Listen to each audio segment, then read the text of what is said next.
alrededor de eventos en el mundo que a la luz de las Sagradas Escrituras se están cumpliendo, podemos corroborar y confirmar que verdaderamente la Biblia es la palabra de Dios. Vamos a titular esta serie El poder que detiene al anticristo. El poder que detiene al anticristo. ¿Qué quiero decir con esto? Bueno, dentro del cristianismo han habido varias controversias, especulaciones, hipótesis, etcétera, etcétera, respecto al orden de las profecías. Y es la razón por la cual dentro del cristianismo escuchamos palabras como pretribulacionismo, posttribulacionismo, amilianismo, postmilianismo, etcétera, etcétera. ¿Qué quiero decir con esto? Bueno, cuando decimos pretribulacionismo, está dándonos a entender este término que antes de la tribulación va a venir el arrebatamiento de la iglesia. En este caso, ¿verdad? Nosotros formamos parte de esta área de la escatología. Creo firmemente, como lo quiero demostrar a través de las Sagradas Escrituras, de que la iglesia no va a atravesar la gran tribulación. Por eso se llama pre significa antes tribulacionismo, antes de la tribulación. Cuando hablamos del post-tribulacionismo, hablamos de personas o cristianos que creen que es hasta la segunda venida de Jesucristo, junto con el arrebatamiento, que se llevan a cabo estos dos eventos. O sea, en la segunda venida de Jesucristo viene el arrebatamiento y al mismo tiempo Él desciende del cielo. Lo cual pues ya es muy, pero muy difícil de sostener. Y luego tenemos el amilianismo, cristianos que creen que ya todas las profecías se cumplieron, que todo sucedió en el año 70 después de Cristo, que las profecías del Apocalipsis también ya se ha cumplido, que la semana 70 de Daniel ya se ha cumplido. Y entonces vemos estas diferentes posturas o perspectivas que existen, y esto es debido a que estamos ni más ni menos analizando, profundizando, escudriñando, penetrando en la mente de Dios. La Biblia es la mente de Dios revelada.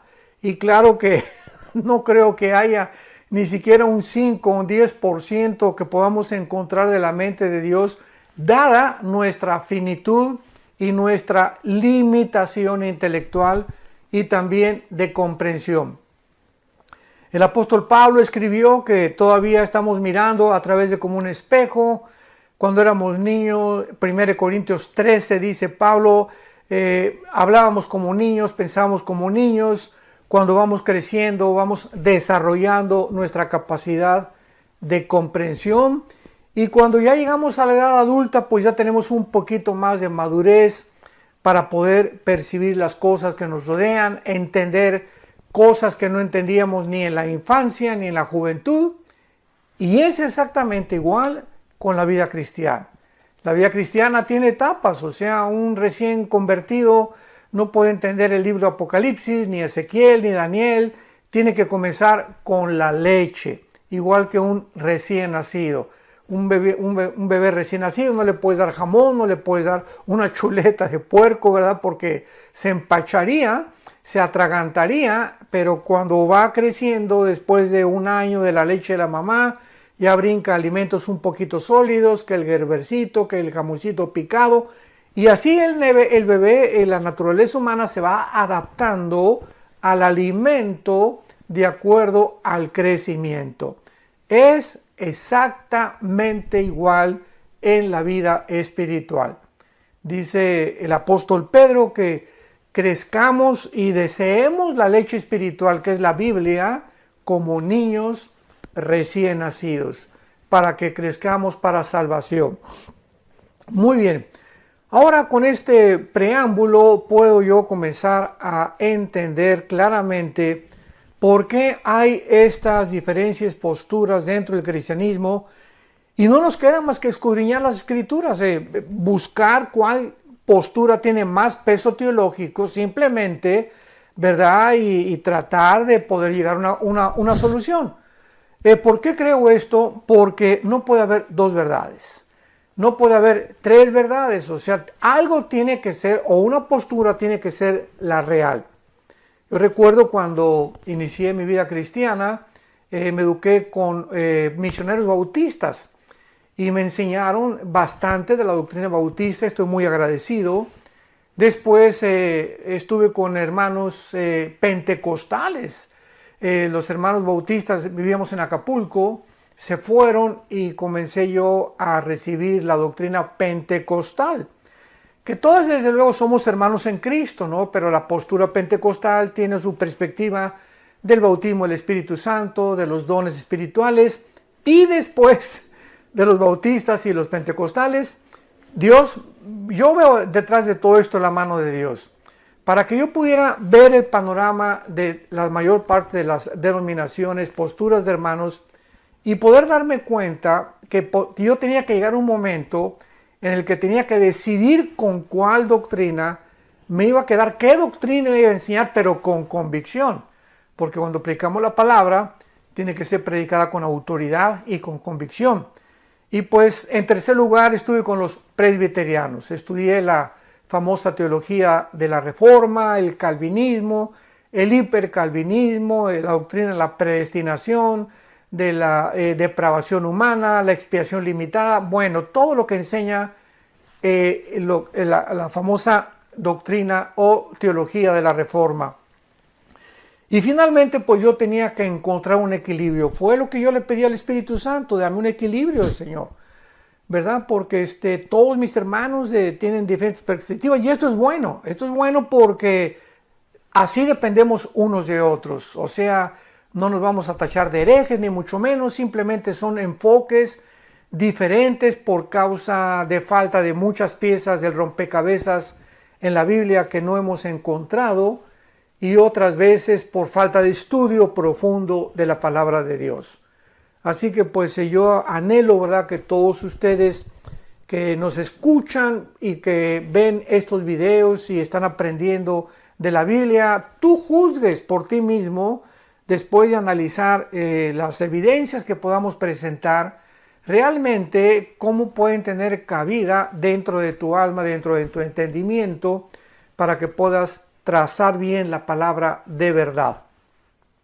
Vamos a ver la primera y la segunda carta a los tesalonicenses, principalmente para examinar lo que el título de esta serie le he llamado el poder que detiene al anticristo. O sea, vamos a descubrir en estas dos cartas que el apóstol Pablo fue usado por Dios para una gran conversión de un gran número de residentes en la ciudad griega de Tesalónica. Pero no solo Pablo les enseñó las doctrinas principales de la salvación, sino que también les enseñó claramente y puso un orden, y este orden es el que quiero seguir, porque nos va a demostrar claramente, pero así claramente, yo no encontraría ya otra forma de poder discutir estas doctrinas, más que siguiendo el orden que el apóstol Pablo, en su primera carta y en su segunda carta, establece escatológicamente del rapto o del arrebatamiento de la iglesia, de la gran tribulación, de la aparición del anticristo y de la segunda venida de Jesucristo. Entonces es importante ver esta cronología porque nos lleva a una conclusión que es a la que particularmente yo he llegado y a la que pienso que muchos de ustedes también honestamente van a llegar. Entonces el apóstol Pablo no solamente les enseñó las doctrinas a estos cristianos de la ciudad de Tesalónica, repito, era una ciudad griega, sino que también les enseñó el rapto, la aparición del anticristo, la gran tribulación y la segunda venida de Jesucristo. Pablo tuvo que salir de Tesalónica por la gran persecución que esta iglesia experimentó y más tarde les escribe cuando ya se va a estas dos cartas explicándoles claramente los dos aspectos de estos dos gran eventos. Repito, en estas dos cartas, Pablo tenía, guiado por el Espíritu Santo, que enseñarles los dos principales aspectos de estos dos eventos, del arrebatamiento de la iglesia y de la aparición del anticristo o la gran tribulación. Primero les menciona lo que se conoce como la manifestación gloriosa y la aparición maravillosa de Jesucristo nuestro Señor cuando viene por nosotros, cuando viene Jesucristo en el aire y nos saca del mundo. Por eso se le llama arrebatamiento, o sea, harpazo en la palabra griega, que significa literalmente ser sacado súbitamente o ser arrebatado con fuerza, y del latín raptarus. Por eso son sinónimos, se puede usar rapto o se puede usar arrebatamiento. Y esto es no solamente una experiencia que tal vez seamos nosotros, esta generación que estamos viviendo, los que no vamos a experimentar lo que significa morir. O sea, esta doctrina del rapto, como lo vamos a ver, era un misterio. En el Antiguo Testamento no está. En los evangelios no la encontramos tampoco. Fue algo que Dios apartó de una forma soberana para enseñársela a un solo hombre. No se le enseñó a Juan, ni a Santiago, ni a Mateo, ni a Marcos, ni a Pedro, se le enseñó al apóstol Pablo. Esto nos muestra que Dios es soberano en cuanto a muchos secretos que Él tiene. Y Él puede enseñarle a Isaías cosas que no le enseñó a Malaquías, cosas que no le enseñó a Zacarías, cosas que no le enseñó a Sofonías, a todos los profetas menores y a los mayores del Antiguo Testamento, pero que cuando ponemos a todos estos profetas y todas estas revelaciones que Dios le dio tanto en el Antiguo Testamento como en el Nuevo Testamento a diferentes hombres, nos damos cuenta la consistencia de la verdad. O sea, ninguno de ellos se contradecía. Muchas cosas parecen que se contradecían, pero cuando las ponemos ya juntas, como dice el Salmo 119, la suma, la unión de tu palabra es la verdad. No podemos tomar una doctrina del Apocalipsis sin tener en cuenta el libro de Ezequiel y mucho menos el libro de Daniel y el libro de Zacarías. No podemos tomar los evangelios sin corroborar Mateo con Lucas, con Marcos, con Juan, etcétera, etcétera. Y aunque los cuatro evangelistas, Mateo, Marcos, Lucas y Juan, escriben de diferente forma, viendo de diferentes aspectos la vida y ministerio terrenal de Jesucristo, todos escriben cosas diferentes, pero muchas de ellas coinciden aun cuando usan un lenguaje diferente. Entonces el apóstol Pablo, en la primera carta a los Corintios, para inmediatamente aclarar este punto, en la primera carta a los Corintios, por favor abre tu Biblia, 1 Corintios capítulo 15, vamos a comenzar a entender esto desde la A hasta la Z. Eso sí, se los prometo que así lo vamos a hacer.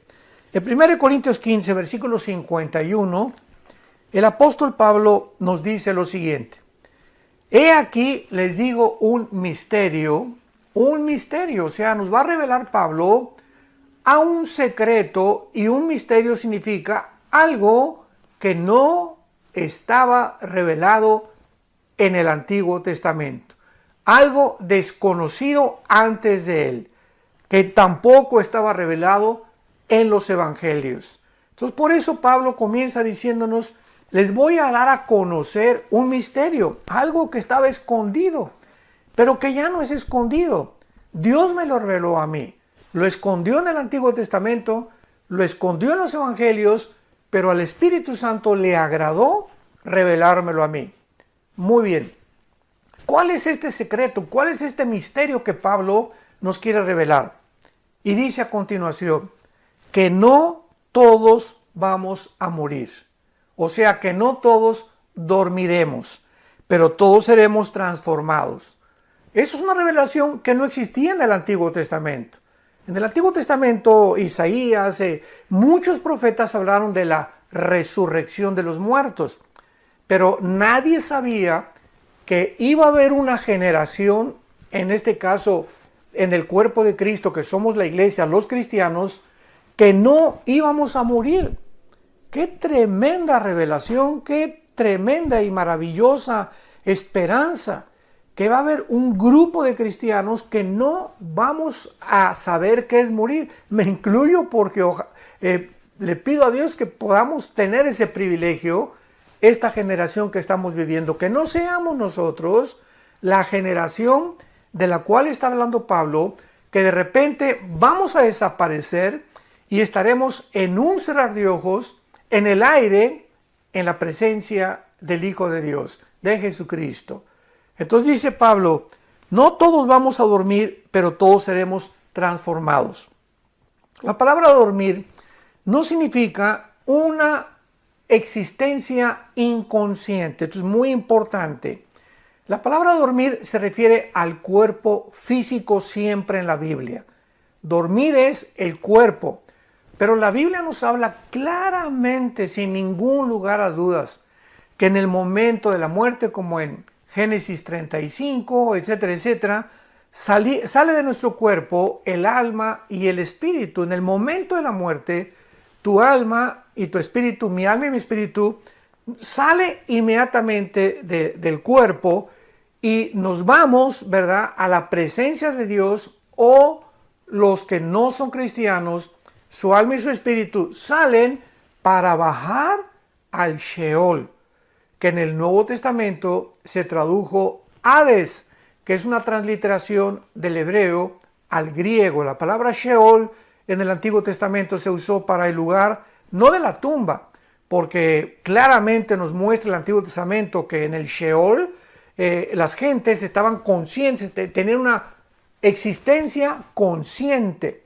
Muere Abraham y le dice Dios, serás reunido con tus padres, serás reunido con tus parientes, o sea, dándonos a entender el Espíritu Santo que al morir había un lugar donde todos los muertos justos, ¿verdad?, iban al mismo lugar y estaban reunidos juntos, esperando desde luego la muerte de Cristo en la cruz, porque ya cuando muere Cristo en la cruz, Él baja y saca a todos del Hades, de los que se encontraban en el lado del paraíso o del seno de Abraham. De esto ya he hablado en otras conferencias. Y ahora desde Cristo a nuestros días, de Cristo a nuestros días, todos los cristianos que han muerto desde Pentecostés hasta nuestros días del año 2021 en que nos encontramos, ahorita estamos en el mes de abril, a finales del mes de abril, estoy compartiendo esta conferencia. Todos los cristianos, en el momento de la muerte, salimos inmediatamente de nuestro cuerpo y nos vamos con el Señor, inmediatamente. Pero,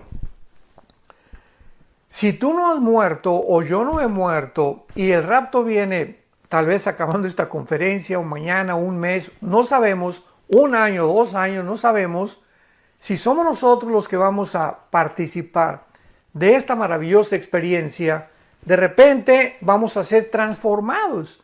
Vas a estar comiendo en un restaurante o manejando, un piloto en un avión, un chofer en un camión, un médico tal vez operando, o a lo mejor yo predicando, ¿verdad? No sabemos, pero si viene el arrebatamiento y viene el rapto de la iglesia, de repente vamos a desaparecer millones de personas, nuestra ropa se va a quedar ahí tirada y vamos en instantes, en milésimas de segundo, nuestro cuerpo corruptible, porque así nuestro cuerpo como lo tenemos no puede ser transportado al cielo, porque es un cuerpo que no puede heredar, la carne y la sangre no puede heredar lo invisible, lo incorruptible. Un cuerpo imperfecto no puede estar en un lugar perfecto. Entonces es lógico que nuestro cuerpo tiene que ser cambiado en milésimas de segundo para estar, repito, en la presencia de Jesús. Jesús vendrá en el aire y no va a tocar los pies en la tierra. Esta es la gran diferencia. Después ya hablaré de todo eso. En el rapto viene Jesús en el aire, nos saca del mundo, la iglesia sale del mundo, comienzan los 7 años de la tribulación y en la segunda venida Cristo desciende y toca el monte de los olivos. Zacarías capítulo 14, versículos 2 y 3. En la segunda venida, Él toca los pies en el monte de los olivos y en la segunda venida Él viene con nosotros. Dice Apocalipsis 19, en un caballo blanco y los ejércitos le seguían y todos nosotros venimos junto con Él a establecer su reino milenial o el reino mesiánico prometido a los profetas y al rey David en particular. Muy bien, continuamos en 1 Corintios 15. Quiero ir despacio, como lo puedes notar, que tenemos que ir despacio en el escudriñamiento y en la exposición de la palabra de Dios. Les digo un misterio, no todos vamos a dormir o a morir, pero todos seremos transformados. En un momento, en un abrir y cerrar de ojos, dice el apóstol Pablo, esto fue lo que Dios le reveló a la final trompeta.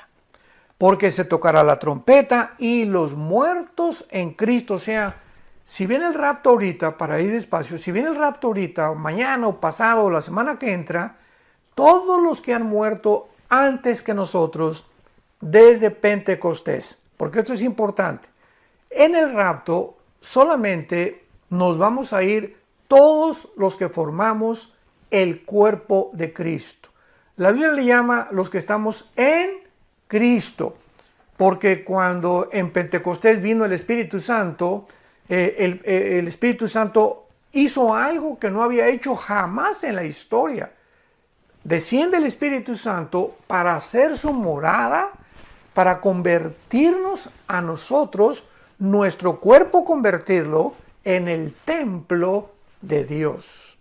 Dice 1 Corintios 6, 19 y 20, que no sabéis que vuestro cuerpo, mi cuerpo, tu cuerpo es el templo donde Dios está viviendo. Esto es maravilloso. Somos el templo del Espíritu Santo. Entonces el Espíritu Santo en el momento en Pentecostés entró a hacer su morada. Ya en el Antiguo Testamento entraba y salía, entraba y salía. Entraba sobre Sansón y Sansón tenía unas fuerzas sobrenaturales, pero se iba. Entraba sobre David y David tocaba el arpa y comenzaba a escribir como el Salmo 22, que 1000 años antes de Cristo contiene la crucifixión escrita por David, guiado por el Espíritu Santo, inspirado por el Espíritu Santo, pero se iba el Espíritu Santo y así venía sobre las personas, pero se iba. Pero desde Pentecostés, que fueron 50 días después, porque la palabra Pentecostés significa 50 en el griego, entonces 50 días después de que Cristo muere, el Espíritu Santo viene sobre un grupo de personas llamados los cristianos, o también se les llamaba los del camino. Y el Espíritu Santo ya muere en nosotros. El Espíritu Santo nos bautiza.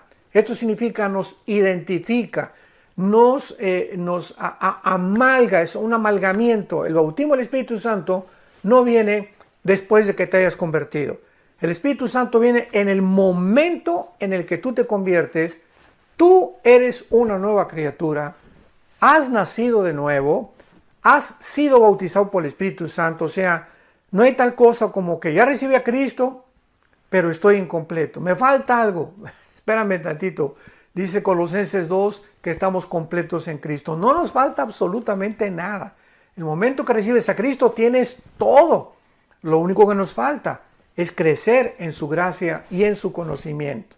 Entonces el bautismo del Espíritu Santo es la operación 1 Corintios 12:13, en la cual todos somos unidos, amalgamados a formar parte de un solo cuerpo.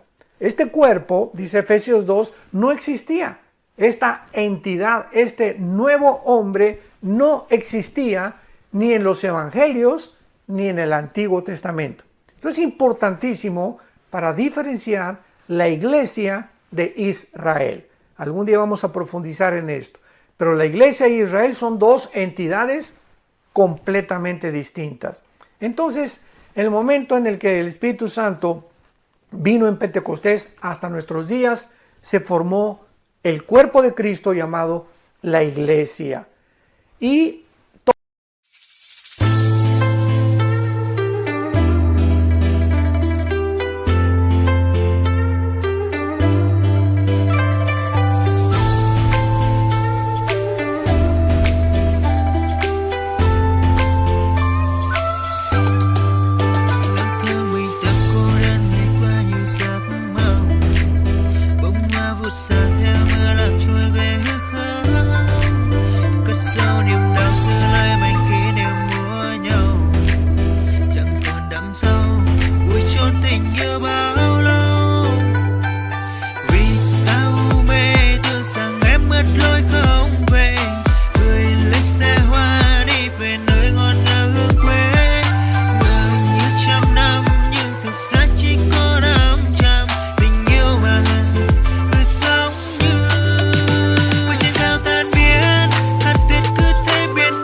estos cristianos o todas estas personas, no importa su nacionalidad, que estamos fundidos, unidos con Cristo mística y misteriosamente, como dice Efesios capítulo 5, somos los que vamos a participar en la resurrección y en el arrebatamiento de la iglesia. Los santos desde Adán hasta la cruz van a resucitar hasta después, en la segunda venida de Cristo, a ellos les toca la resurrección. Como lo sabemos, hay tantas cosas, ¿verdad?, que explicar. Pero en 1 Corintios 15 claramente dice la Biblia en el versículo 22, porque así como en Adán todos mueren, también en Cristo todos serán vivificados. Pero fíjense lo que dice claramente, esto es importantísimo. Pero cada uno en su debido orden. O sea, hay un orden para la resurrección. Los primeros que van a resucitar, los que siguen, los terceros, etcétera, etcétera. Porque primero se le llama la resurrección de todos los justos y los últimos en resucitar. Apocalipsis 20 del 11 al 15 serán todos aquellos que rechazaron a Cristo y todos aquellos que se rebelaron habiendo tenido un pleno conocimiento de la palabra de Dios. Bueno, y Pablo dice aquí en nuestro pasaje, 1 Corintios 15, he aquí os digo un misterio, no todos dormiremos, todos vamos a ser cambiados inmediatamente, en un abrir y cerrar de ojos, a la final trompeta, los muertos serán resucitados, incorruptibles, y luego nosotros, si Cristo viene, os repito, mañana, ahorita, una semana, todos los muertos antes que nosotros van a resucitar primero. Y ya que resuciten ellos, nos vamos nosotros, seremos transformados y en el aire seguimos y nos unimos junto con ellos para recibir al Señor Jesucristo en los cielos. Los muertos resucitarán con nuevos cuerpos y nosotros, como no morimos, vamos a ser transformados inmediatamente. No vamos a saber lo que es morir. No vamos a experimentar pasar por el túnel de la vida, o lo como el rey David le llamaba, el camino que seguimos todos los hombres.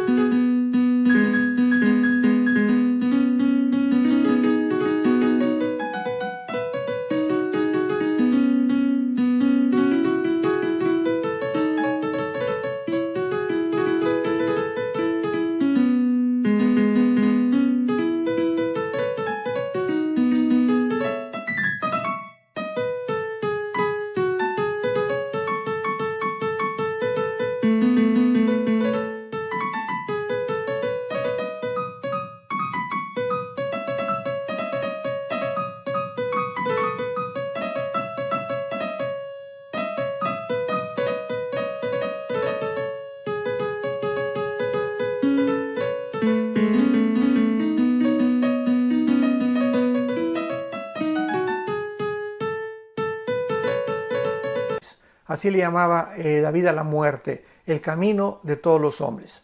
Porque está establecido los hombres que muramos una sola vez. Y después de nuestra muerte no hay limbo, no hay purgatorio, no hay segunda oportunidad, no hay tercera oportunidad. Una vez que tú mueres y una vez que yo muero, morimos porque hemos decidido en esta vida el lugar donde vamos a querer pasar la eternidad.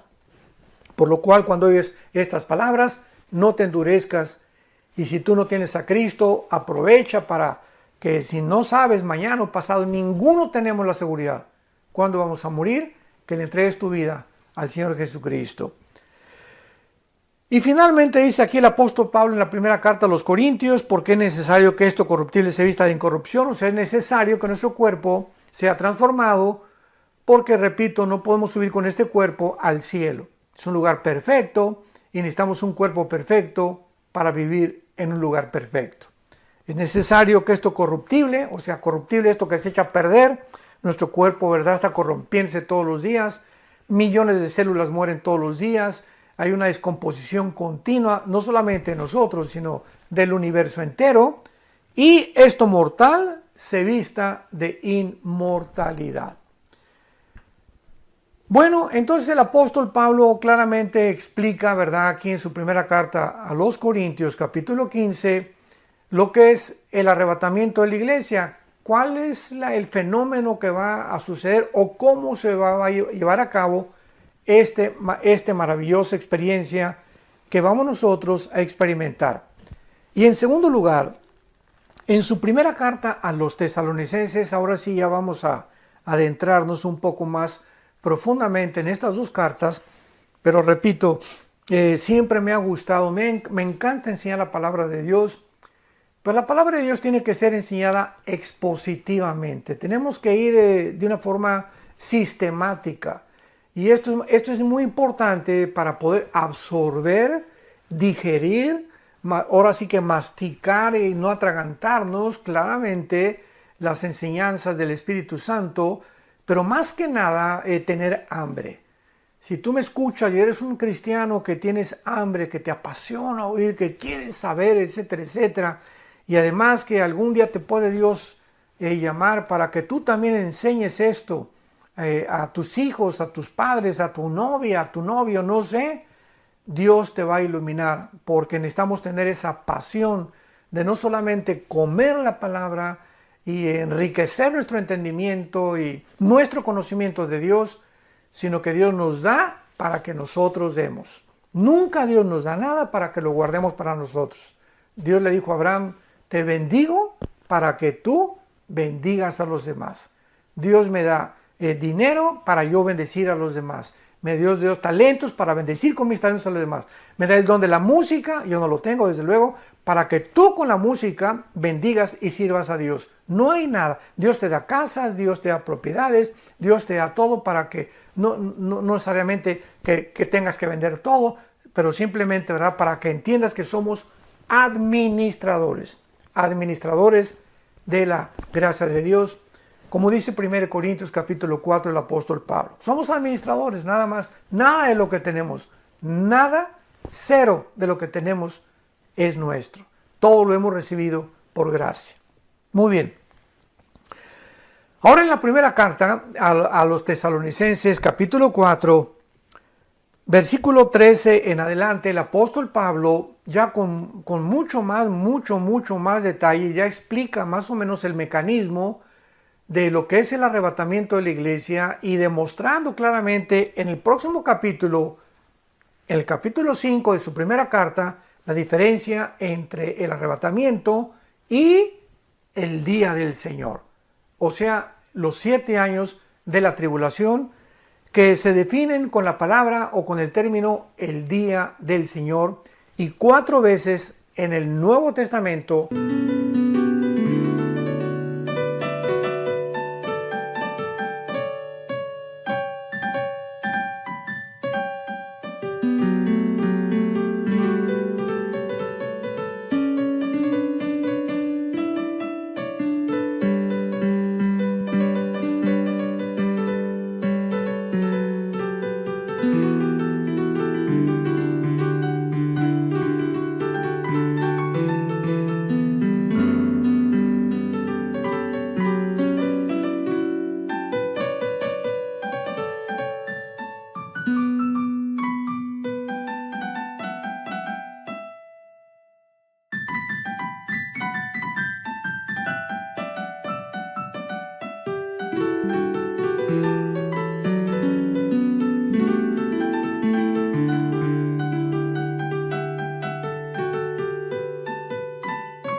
se menciona esta frase, el día del Señor, y las 4 veces se refiere a los 7 años de la tribulación, al tiempo de la ira o al día de Jehová del Antiguo Testamento.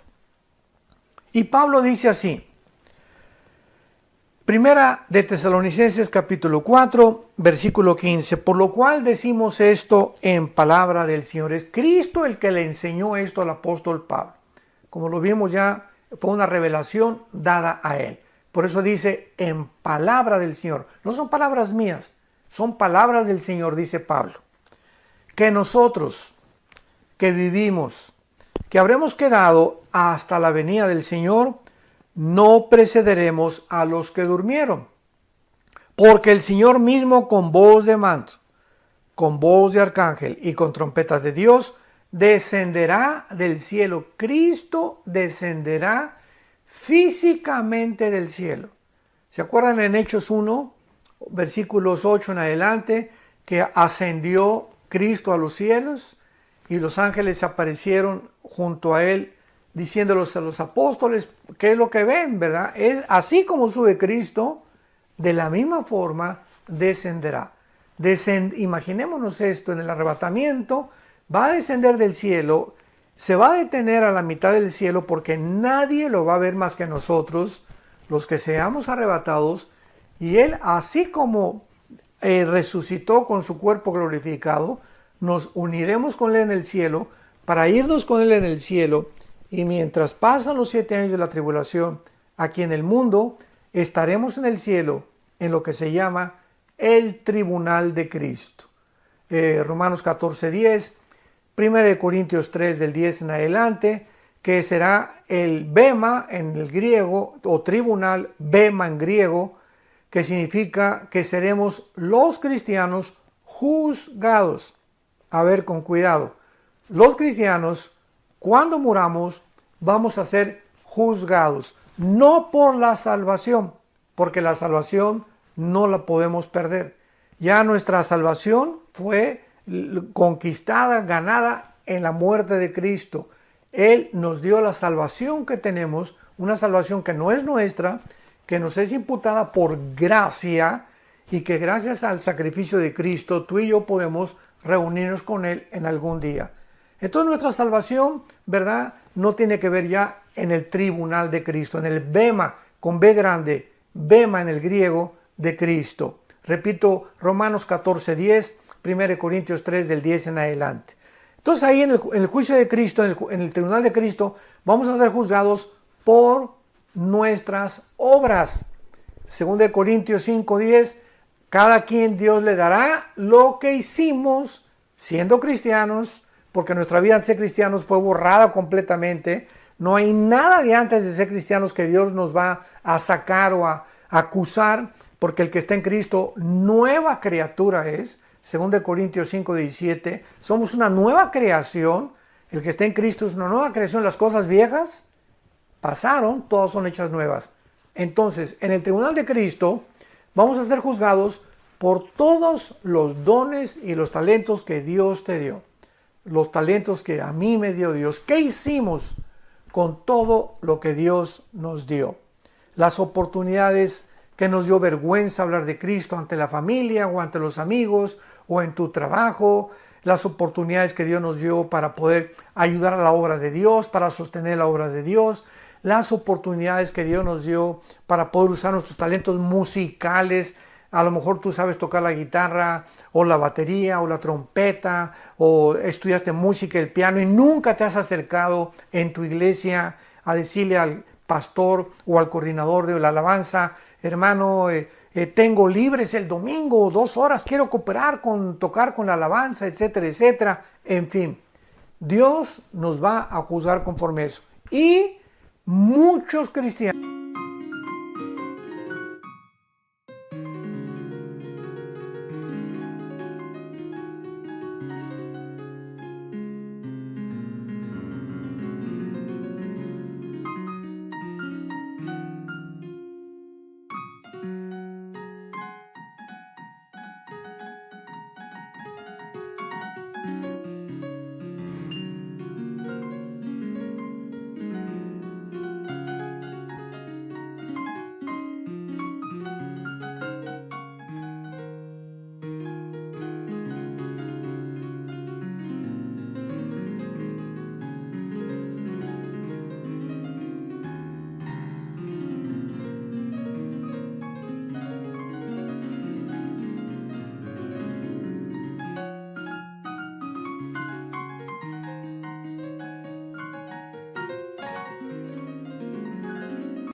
dice 1 Corintios 3 del 10 en adelante, muchos cristianos serán avergonzados porque casi ni fruto llevaron.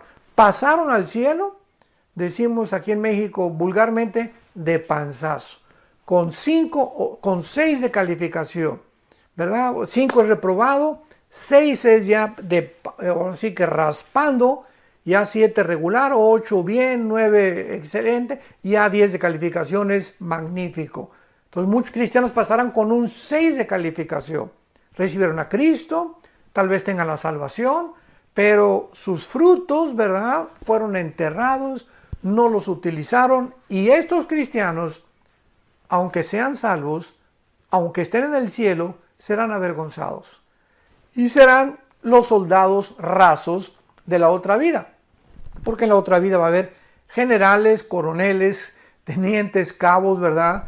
Va a haber cristianos, dice Apocalipsis 20, versículos 2 y 3, y vi tronos y los que fueron dignos de sentarse en ellos. O sea, no todos los cristianos ocuparemos un trono, que significa lugar de autoridad en la otra vida, sobre las otras naciones que habrá en la otra vida y que Dios designará de acuerdo a su soberanía. Muy bien. Entonces, dice Pablo que descenderá del cielo y los muertos en Cristo resucitarán primero. Y luego nosotros, ya lo vimos hace unos minutos, una vez que resuciten todos los muertos antes que nosotros, luego nosotros, versículo 17, los que estemos vivos, los que hayamos quedado, o sea, los que vivamos hasta que venga el rapto, seremos arrebatados. Arpazo, repito, el arpazo, escríbela. Es la palabra arpazo, tal como suena con A de Armando y con Z, arpazo, que significa seremos sacados, arrebatados, fuera del mundo, súbitamente, repentinamente, como lo vimos en Corintios, de una forma imperceptible, un parpadear de ojos, millones de personas desapareceremos de esta tierra. Y dice la Biblia a continuación, seremos arrebatados juntamente con ellos en las nubes para recibir al Señor en el aire. Qué grande diferencia, ¿verdad? Qué clara es la Biblia. El arrebatamiento no tiene que ver nada con la segunda venida. El arrebatamiento viene el Señor y nos saca a nosotros en el aire, no pone los pies en la tierra.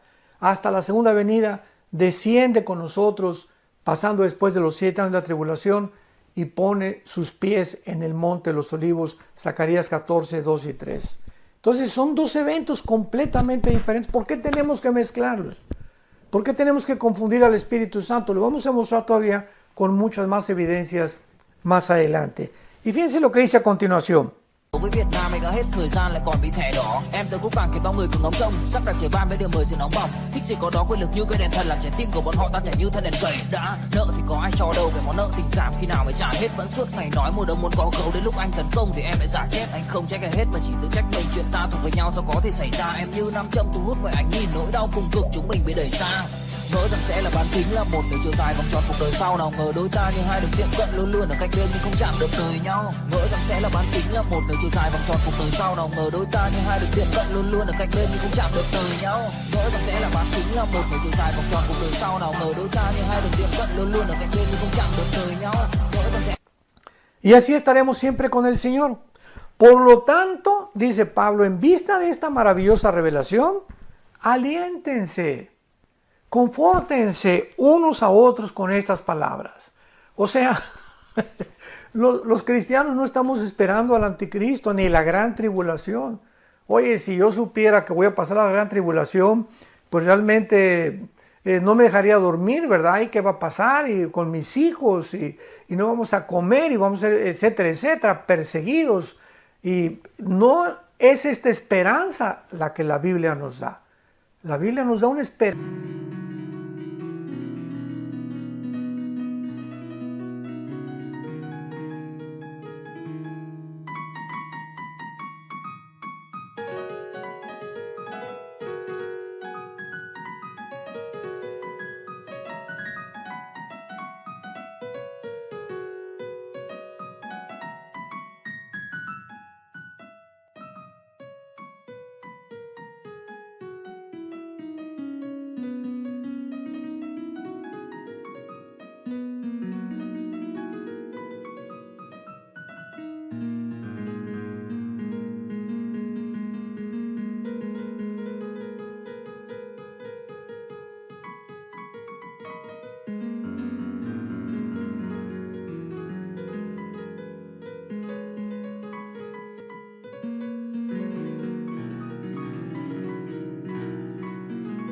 danza gloriosa, maravillosa, la manifestación y aparición gloriosa de Jesucristo, dice Tito capítulo 2, versículo 10, de Jesucristo en el aire para llevarnos con Él.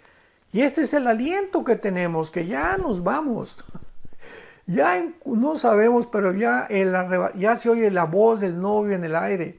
Ya los cascos del Apocalipsis se escuchan en el cielo. Ya nos encontramos en la orillita.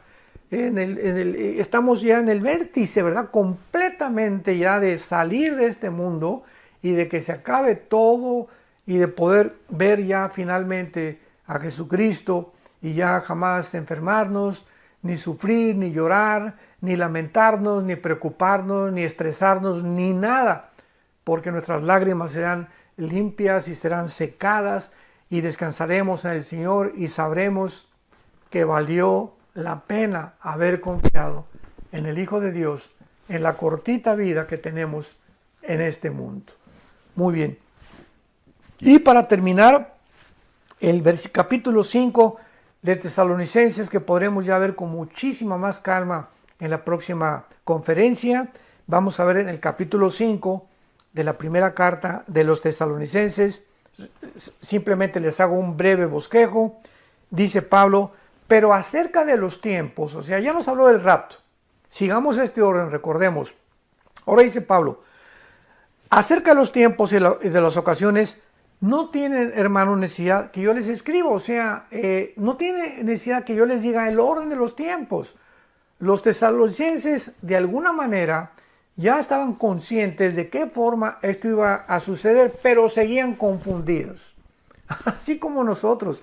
Tenemos la Biblia aquí delante de nosotros. Las cartas de Pablo, ya está completa la Biblia, y en el mundo cristiano sigue la confusión. ¿Qué si el cristiano va a ir al rapto? Otros hasta se han atrevido a negar que existe el rapto. Otros que vamos a pasar la tribulación, otros que al final de la tribulación, otros que después del milenio, otros que no va a existir el milenio. Es increíble que no hemos cambiado después de 2000 años. La misma confusión que tenían la iglesia de Tesalónica y los corintios la tenemos nosotros en el siglo XXI. Y todo esto porque no escudriñamos las escrituras como debe ser. Es todo. Porque Dios no nos ha dado un espíritu de confusión. Dios no es un Dios de confusión, le dijo a los corintios. Dios es un Dios de orden. En todo hay un orden en lo que hace Dios. Y cuando nos adentramos en este orden, podemos entender, poniendo en orden la A, la B, la C, la D, etcétera, etcétera, en el archivero, entonces tenemos una clara comprensión. Pero si yo tengo un archivero donde la B está en la A y la A está en la C, pues entonces no puedo encontrar rápidamente las cosas que busco, porque hay un desorden en mi archivero mental. Entonces Dios quiere que podamos ya poner en orden nuestra mente, y es necesario, repito, es necesario escudriñar las escrituras diligentemente, perseverantemente en oración. Pedirle a Dios con pasión: Señor, quiero conocer la verdad, quiero seguirte con todo mi corazón, pero no solamente, repito, para conocerte, sino para poder compartir el glorioso evangelio de las buenas noticias que Jesucristo nos vino a traer al mundo, que tú estabas, Señor, en Él, reconciliándonos en la cruz, perdonándonos nuestros pecados, no tomando en cuenta todas las maldades que hicimos antes de ser cristianos, sino para que nos dieras la vida eterna. Que Dios te bendiga. Y yo ya no aguanto en compartirles la segunda parte de este estudio, el poder que detiene al anticristo. Que Dios te bendiga y recibe a Cristo hoy que tienes vida, hoy que tienes salud, hoy que tu mente está clara y fresca. No pierdas más el tiempo. Invítalo a tu corazón.